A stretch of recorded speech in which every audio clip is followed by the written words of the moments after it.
1452년 조선 왕실 침전에서 있을 수 없는 일이 벌어졌습니다.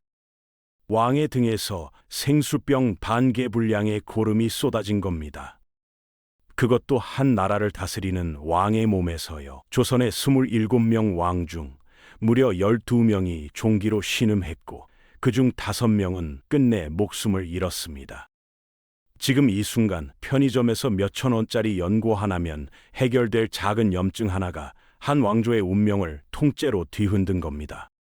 문종의 죽음은 어린 단종을 피바람 속에 홀로 세웠고 효종의 죽음은 청나라에 복수하려던 북벌의 꿈을 영원히 지워버렸습니다. 그리고 정조의 죽음은 조선이 근대화로 나아갈 마지막 문을 닫아버렸죠. 역사는 거대한 전쟁이나 혁명이 아니라 눈에 보이지도 않는 세균 하나로 바뀌기도 합니다.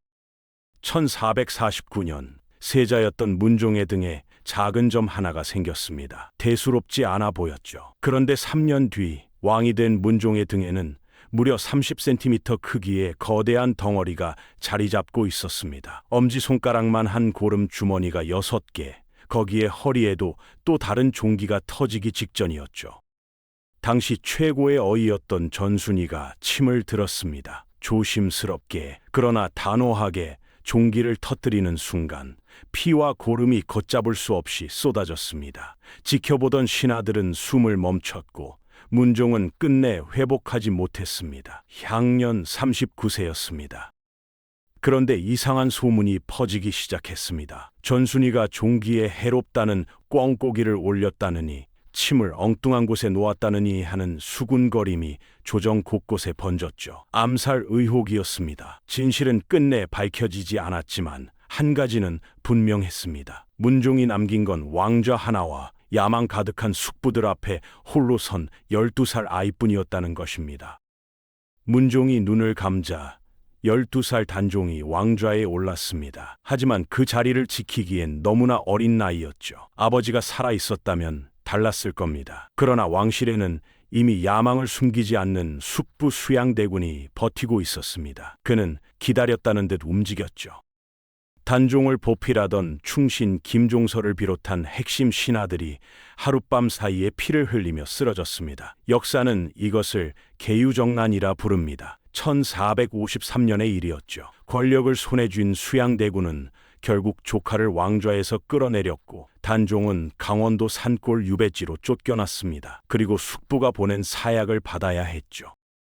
17살이었습니다. 훗날 역사학자들은 입을 모아 말합니다. 문종이 단 몇 년만 더 살았더라면 단종이 성인이 될 때까지 왕권을 지킬 수 있었을 거라고요. 수양대군이 감히 칼을 뽑지 못했을 거라고요. 문종의 등에서 시작된 종기 하나가 충신들의 목숨을 앗아가고 어린 왕의 삶을 통째로 비극으로 만들어버렸습니다.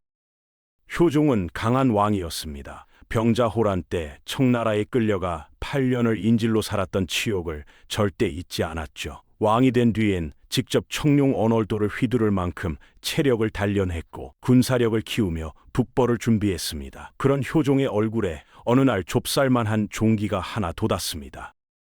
대수롭지 않아 보였죠. 그런데 며칠 사이 얼굴이 퉁퉁 붓고 열이 올랐습니다. 밤새 화끈거리는 고통에 잠을 이루지 못한 효종은 결국 어의 신가기를 불렀습니다. 문제는 신가기의 손이었습니다. 나이가 들어 손을 심하게 떨었거든요. 수전증이 있는 의사가 왕의 얼굴에 침을 놓는 순간 최악의 일이 벌어졌습니다. 침이 종기가 아닌 혈관을 건드린 겁니다. 효종의 얼굴에서 피가 솟구쳤고 어이들은 필사적으로 지혈을 시도했지만 피는 멈추지 않았습니다. 그렇게 7일 뒤 북벌을 꿈꾸던 왕은 세상을 떠났습니다. 좁쌀만 했던 종기 하나가 한 나라의 복수극을 영원히 지워버린 겁니다.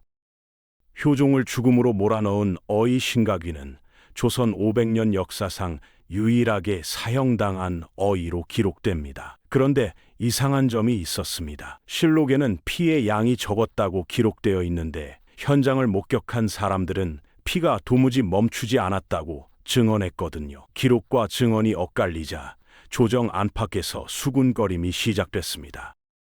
효종의 북벌 계획을 탐탁지 않게 여기던 세력이 신가기의 실수를 이용했거나 배후에서 조종했을 것이라는 음모론이었죠. 진실은 끝내 밝혀지지 않았습니다. 분명한 건 효종의 죽음과 함께 청나라에 복수하려던 북벌의 꿈이 완전히 사라졌다는 사실입니다. 신각이 혼자 모든 책임을 지고 처형당했지만 역사가 잃어버린 것은 그보다 훨씬 컸습니다. 정조는 조선의 왕 중 가장 똑똑한 환자였습니다.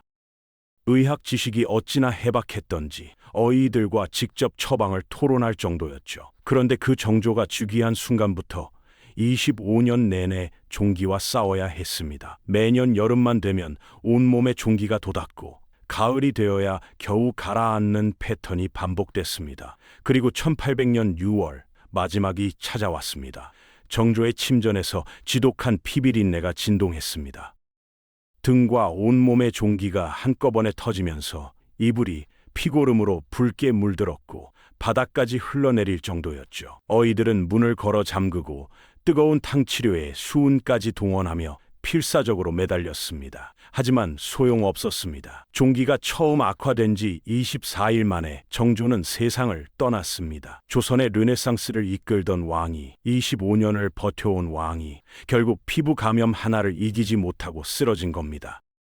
정조가 눈을 감던 날 조선의 시계도 함께 멈춰버렸습니다. 그가 심혈을 기울여 키운 규장각은 힘을 잃었고 실용적인 학문을 추구하던 실학도 역사의 뒤안길로 사라졌습니다. 어린 순조가 왕위에 오르자 외척 세력이 권력을 틀어쥐었죠. 세도 정치의 시작이었습니다. 탐관오리들이 백성의 것을 빼앗았고 나라 곳곳에서 밀란이 들끓었습니다. 조선은 서서히 썩어들어 갔습니다. 역사학자들은 말합니다. 정조가 10년만 더 살았더라면 상공업을 키우고 신분제를 허물어 조선이 스스로 근대화의 문을 열었을 거라고요. 강화도 조약도 한일합병의 치욕도 없었을지 모른다고요. 그 말이 단순한 위로가 아닌 이유는 정조가 실제로 그 준비를 하고 있었기 때문입니다. 종기가 그 모든 것을 앗아간 겁니다. 왕권의 상징이었던 화려한 수라상과 겹겹이 두른 용포가 결국 조선 마지막 개혁의 불씨를 꺼버리는 데 한몫했다는 사실이 참으로 씁쓸하게 남습니다. 왜 유독 조선의 왕들이 종기에 이토록 취약했을까요? 답은 그들의 일상 속에 있었습니다. 동의보감은 잦은 목욕이 기운을 손상시킨다고 가르쳤고 왕들은 이를 철저히 따랐습니다. 두꺼운 용포를 겹겹이 껴입고 하루 종일 땀을 흘리면서도 물수건으로 대충 닦는 것이 전부였죠. 세균 입장에서는 이보다 좋은 환경이 없었던 겁니다. 식습관도 문제였습니다. 매일 12첩 반상에 기름지고 짠 음식을 가득 받았지만 이동할 땐 가마를 탔고 몸을 움직이는 일은 거의 없었습니다. 혈액순환이 제대로 될 리 없었죠. 여기에 암살 위협과 끝없는 당파 싸움이 면역력을 바닥까지 갉아먹었습니다. 권력의 정점에 있었지만 건강만큼은 가장 취약한 존재였던 겁니다. 조선의 어이들은 손을 놓고 있지 않았습니다. 가마솥 진흙을 종기에 바르고 국화와 마늘을 지지겨 붙이는 등 당시로서는 최선을 다했죠. 문종과 중종의 사례에서는 거머리를 종기 부위에 붙여 나쁜 피를 빨아내게 하는 극단적인 치료법까지 동원했습니다. 천민 출신 의사 백광현이 종기 치료 실력 하나로 어의 자리에 오른 것도 이 시대입니다. 조선 전체가 종기 앞에서 얼마나 절박했는지 보여주는 장면이죠. 하지만 아무리 발버둥쳐도 넘을 수 없는 벽이 있었습니다. 항생제였습니다. 고름을 짜내는 것까지는 할 수 있었지만 몸속 깊이 파고든 세균을 없애는 건 불가능했습니다. 어이들의 사투는 언제나 세균에게 한 발 늦을 수밖에 없었던 겁니다. 이제 마지막 질문을 던져봅니다. 만약 문종이 60세까지 살았다면 어땠을까요? 단종은 성인이 되어 왕권을 안정적으로 이어받았을 테고 수양대군은 끝내 칼을 뽑지 못했을 겁니다. 만약 효종이 70세까지 살았다면 어땠을까요?